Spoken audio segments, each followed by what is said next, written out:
மிகவும் எனக்கு பிடித்த நாள். என் மனைவி திவ்யா அவர்களுக்கு பிறந்த நாள். அடல் பிஹாரி வாஜ்பாய் அவருடைய பிறந்த நாள். சொல்லும் போதே அப்படி அந்த குரல் எப்படி இருக்கு. நவீன இந்தியாவின் தந்தை, இந்தியாவோட எலக்ட்ரானிக் குட்ஸ் இவ்வளவு கொண்டு வந்தவர்.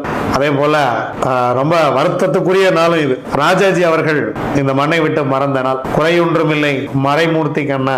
அதுல ரொம்ப அழகா ஒரு வார்த்தை எழுதியிருப்பார். கல்லிலே இறங்கி கரியானைக்கு இறங்கி குன்றின் மேல் நிற்கின்றாய் வரதா.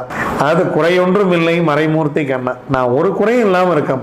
யாது குறை எனக்கு? நான் எதுவுமே எந்த குறையும் இல்லாம என்ன வச்சிருக்கிறிய எப்படியா? அப்படி ஒரு சந்தோஷத்துல ராஜாஜி அவர்கள் எழுதிய பாடல் இந்த குறையொன்றும் இல்லை மறைமூர்த்தி கண்ணா. அவர் இந்த உலகத்தை விட்டு மறைந்த நாள். உலகத்தையே சிரிக்க வைத்த சார்லி சாப்ளின் அவர்கள் இந்த உலகத்தை விட்டு மறைந்த நாள். இதுல என் மனைவி திவ்யா அவர்களுக்கு நான் பிறந்தநாள் வாழ்த்துக்களை தெரிவித்துக் கொள்கிறேன். இன்னும் பல்லாண்டு பல்லாண்டு பல கோடி 100,000 ஆண்டு மகிழ்வோடு இங்கு இருக்க வேண்டும். என்னுடைய எல்லா வெற்றிக்கும் உறுதுணையாக இருந்து என்றும் என்னோடு பயணித்து கோமடத்தை சிறந்த வகையில் நிர்வகித்து, நான் எத்தனை நாள் வீட்டில் இல்லை என்றாலும் அதை பற்றி கவலைப்படாமல் குழந்தைகளை பத்திரமாக பார்த்து கொண்டு ஊருக்கே அலைகிறோம். வீட்டிலேயே இருக்க முடியறதில்ல. ஒரு சரியான கணவனாகவும் நம்மளால் இருக்க முடியல.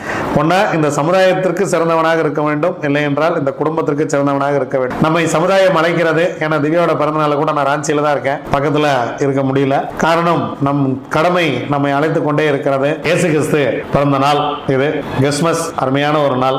இந்த நாள்ல வாஜ்பாய் இந்த பூமிக்கு வந்து அவர் இயேசு கிறிஸ்துவை போலவே சிறப்பாக செயல்பட்டு பல இந்த தங்க நாற்கரை சாலையெல்லாம் அவர் தான் கொண்டு வந்தார். அவர் தான் உருவாக்கினார். எலக்ட்ரானிக் குட்ஸ், கேஸ் அதெல்லாம் நிறைய பண்ணார். கட்சி சார்பு இல்லாமையே நம்ம போலாம். அவர் தான் கட்சி மதம் சார்பு இல்லாமல் ஒரு குடியரசுத் தலைவரை நமக்காக கொடுத்துட்டு போனார்.